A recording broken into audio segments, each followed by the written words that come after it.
Good morning, everyone. Sorry for being antisocial this morning, but hopefully the Spirit of God brings us close to Him and to His heart and to what He wants to bring this morning.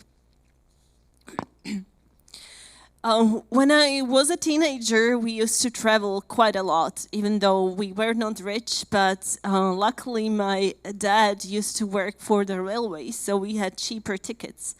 That allowed us to, and I'm from Slovakia, so we were after communism and all that, so the traveling was something precious for us at that time. So this gave us opportunities to see the world around us a bit. We packed into big backpacks and just got on a train in Vienna and then traveled overnight to Venice, to Rome, to Monaco, or somewhere in those countries. And in those big cities, the important part for a family of 5 is stick together, because there's lots of people, lots of tourists, and you can get lost very easily. And at that time, we didn't have mobile phones as kids. So the only way how to get us close, and my dad figured that out, is that he would whistle. And when we looked into, for example, shopping windows, or we just looked at the statue in Rome and we forgot about the whole world around us, it was the whistle of my dad that brought us close, that we knew where we were. Hearing is the process that happens when the ear transforms sound vibrations in the external environment into nerve impulses into our brain. And those are interpreted as sounds. Hearing is important for our lives, and probably we don't even realize how many sounds we hear. But research suggests that the average person hears between 20,000 and 30,000 words during the course of a 24-hour period. So the average number of words you're able to listen to per minute is around 450. However, most of the people remember around 17 up to 25% of the things they listen to. So I came with the expectation that you will not remember everything this morning, but hopefully the main idea gets into our minds and into our hearts. People in the times of the prophet Isaiah heard also. They heard a lot of prophecies. They heard, but probably didn't understand them. Maybe even Isaiah, when he prophesied, he didn't really capture the meaning of the words he was prophesying, and those were the promises of God. And maybe he might have thought that all of that would happen very soon, because those words were the words of God. And in some instances, God's words take time to be fulfilled, right? So it is true also about the prophecy that was spoken about a special child. Knowing about the pregnancy is great news in itself, and the birth of a child is also a joyful occasion. But knowing that a special child with different titles was going to be born took the prophecy 700 years to be fulfilled. 700 years when the prophecy of Isaiah took place. So here's a little encouragement into my life, into your life. If you have prophecies in your life, don't get discouraged if they don't happen right away, because God sometimes takes time for His promises to be fulfilled. In the last sermons, you already heard about the central verse that we are going through in our Sunday topics. It is written in Isaiah 9, verse 6. For to us a child is born, to us a son is given, and the government shall be upon his shoulder, and his name shall be called Wonderful Counselor, Mighty God, Everlasting Father, Prince of Peace. For to us a child is born, Isaiah is saying, to us a son is given. Long before the child was born, this is prophesied. So we see that this verse 6 depicts the coming king in 4 roles, and that's Wonderful Counselor, Mighty God, Everlasting Father, and the Prince of Peace. And when we take the context, when Isaiah was saying these words, the kings of Judah had been disastrously advised and powerless in warfare, and they had been anything but the fathers to the people, and they did not achieve peace or prosperity. So here Isaiah, in the context of not really good kings around, he's talking about a child that is to come, and he portrays a king who will not be a failure in any one of these respects. He's saying that the kingdom of future will be characterized by justice and by righteousness. So this is in total contrast to what they were experiencing in the kingdom of Judah at that time. And when I studied the culture a little bit, it said that in ancient Near East, the birth of an heir to the throne was a momentous occasion, and usually this type of proclamation or giving the titles would be given during a birth ceremony. But here we are in the times when the king or the child was not born, but he already has the titles. So it was common in the ancient world for the king ascending to the throne to take a throne name for himself. So we are talking about these 4 titles that are given to a child that is to be born. And these statements we know that are about a deity, which is Jesus Christ later on. So this morning we want to talk about the title of the Everlasting Father. Still we are talking about a child, but here the title is Everlasting Father. Long before he was born, he is given a name. He has titles. And this verse is proclaiming the redemption of Israel and the activities, the titles and blessings of the Messiah who is to rule the earth, and who is to put a reign of blessing and peace that will have no end.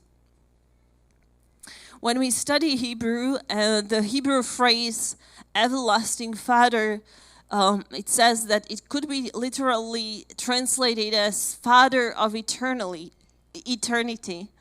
He is Father forever. He is everlasting. It's the idea of in perpetuity or without end. Everlasting.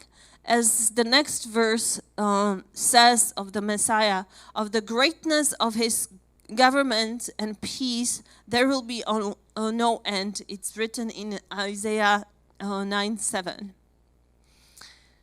So the emphasis is forward-looking. He's everlasting. He's eternal. He's without end. He's without beginning and he's without end. He's been here and he will be here forever. And in this title, the Everlasting Father means that the Messiah will be a father and his fatherhood will be without end. So today, as we read it, the title is given to a child, but this child is not a human child anymore, because we know that he is Jesus Christ. He's the Messiah whose birth we remind ourselves around this time of the year. And it's interesting because Jesus is usually introduced as the Son, but at the same time, he reveals his Father as he walks on this earth. And in the Gospels, especially in the Gospel of John, he reveals his relationship between him and his Father in heaven, right? Jesus calls God Father over 165 times in the Gospels. That's how important the relationship was for Jesus Christ with his everlasting Father. And when I thought about it, I think the first instance when Jesus mentions the Father in heaven is when he was at the age of 12. You remember probably that he went with his parents to Jerusalem during Passover, and he got lost. Probably his father didn't whistle at him, and he got lost. But imagine that he got lost completely. His parents were already on the way away from Jerusalem, and then they remembered, oh, little Jesus is not with us. What should we do with that? We should probably go back to Jerusalem and find him.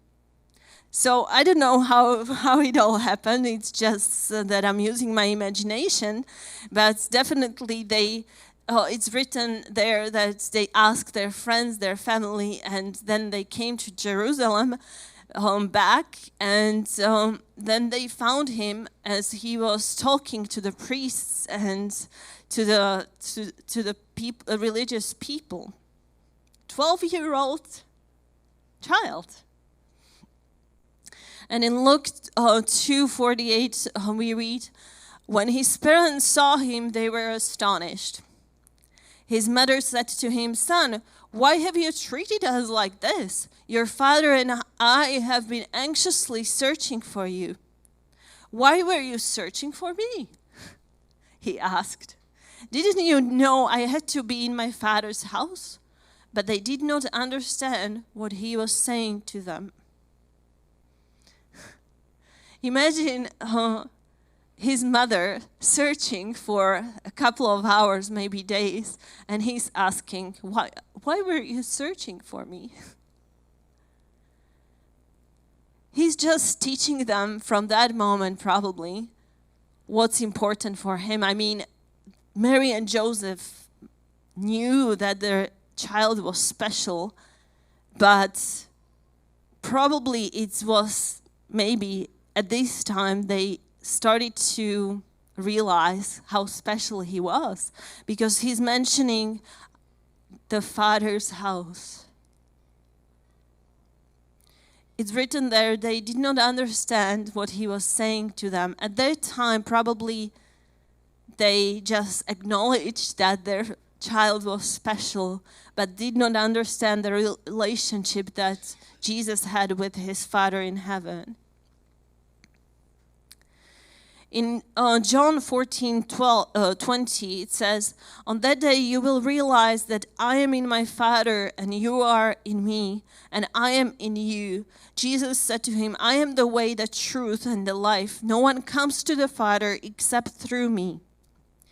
If you had known me, you would have known my Father also. From now on, you do know him and have seen him." So when we read the Gospels, we can see how much Jesus reveals his relationship with the Father in heaven. And as it says here, I am in my Father and you are in me and I am in you, and it's no one comes to the Father except through me. That's the condition. Getting to the Father is through Jesus Christ. And having a father is really important in our lives. One study of 2,420 children reveals that the separation from a father through death, incarceration or separation or divorce is associated with accelerated telomere shortening in his children. Telomeres are chromosomes in our brain which are shortened, and for the children of 9 years of age, there's 14% of reduction of those chromosomes when they do not have the father around them. So we know that the loss of a father is widely known to impair a child's physical and psychological functioning, and also the link between father loss and poor health is well documented, but there are also many unknown things as well. Another study that I read is that boys have fewer behavioral problems and girls have fewer psychological problems when they have involved dads in their lives. And individuals from father-absent homes are 279% more likely to carry guns and deal drugs than peers living with their fathers. Daughters are less likely to engage in risky sexual behavior when they have consistent contact and a sense of closeness with their dads. And children usually who live with their dads do better in school. This is the study, but God already knew before we were created how important the role of a father is. That's why he's talking that he's our everlasting Father. And I know that every one of us maybe didn't have a father really present in our lives. My father was fully present in my life until he passed away 1.5 years ago. And to be honest, I didn't think that his loss would hit me so deeply as it did. But I was really shocked how it hit also people around me. At that time, I realized that he was not the father just to three of us, three daughters, but he was a father and shared his fatherhood also with the people around us, because on the day when he passed away, we were in the church and somehow we had to announce that he passed away. He was very involved in church, and there were people coming who cried on our shoulders and said how much they missed him. So I shared my father with others, and I'm happy that he was a father to more. Therefore, for me, imagining God as the father was quite easy because of the dad that I had in my life. But I understand that not everyone had this luxury. But still, the Bible and the Christian faith, I think, gives us the fullness in the things we lack and invites us into the relationship with God the Father.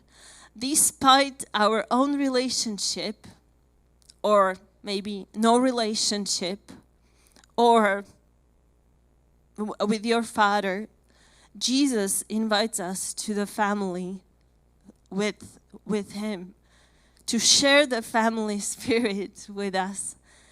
And despite the distance, we are invited to be part.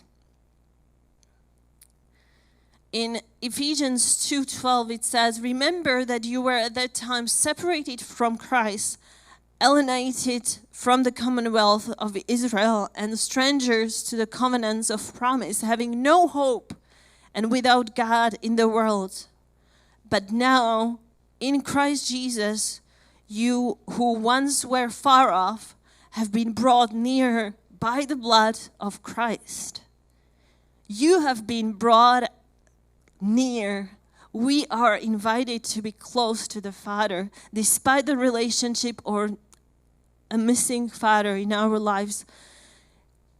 Through Christ, we are invited to share this fatherhood with the Father in heaven. So this all happens thanks to the child born in a little Bethlehem, whose purpose was to live life on this earth, die and rise from the dead, so that humanity would be close to God of heavens. This closeness is possible through Jesus Christ. And it is not just the closeness, as we read, brought us near, but we were adopted as children of God. Sin separated us completely, but Jesus Christ brought us back to the Father. In fact, only through Jesus we learn to call God as the Father. Only through Jesus, actually, we can call him God, our Father. We cannot have the fatherhood of God without embracing the sonship of Jesus. In Galatians 4:4 it says, "But when the set time had fully come, God sent his Son, born of a woman, born under the law, to redeem those under the law, that we might receive adoption to sonship and daughtership." Romans 8:15, "For you did not receive the spirit of slavery to fall back into fear, but you have received the spirit of adoption as sons, by whom we cry, Abba, Father." The Spirit himself bears witness with our spirit that we are children of God, and if children, then heirs, heirs of God and fellow heirs with Christ, provided we suffer with him in order that we may also be glorified with him. And the last one, to confirm this, Ephesians 1:5, "He predestined us for adoption to sonship through Jesus Christ in accordance with his pleasure and will." Those are the promises of God. Those are the words of God that we are hearing today, and hopefully they get through into our hearts and minds, that we were, even though despite the relationships that we have on this earth or no relationships with our parents, God invites us into his family through Jesus Christ. We are made sons and daughters of Christ. We are adopted into his family. And it says not just the children of God, but also heirs of God. Imagine that. Imagine how rich we are through his goodness.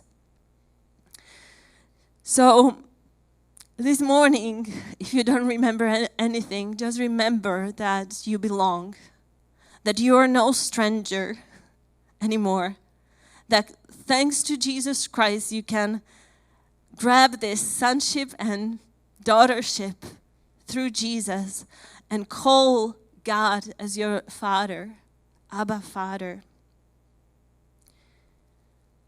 I believe that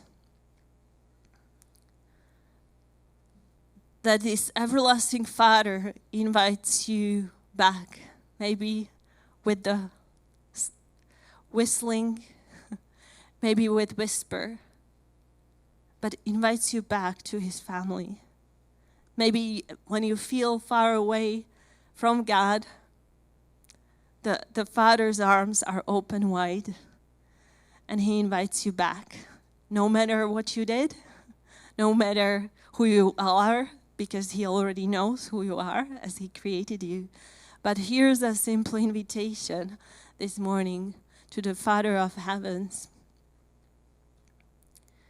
I pray that we are reminded also this Christmas that we belong to the everlasting Father of heaven and earth, and no one can take us from his hand. Because he said, I will never leave you nor forsake you. You are mine. You are part of my forever family. I've got you forever. That's the heart of the Father.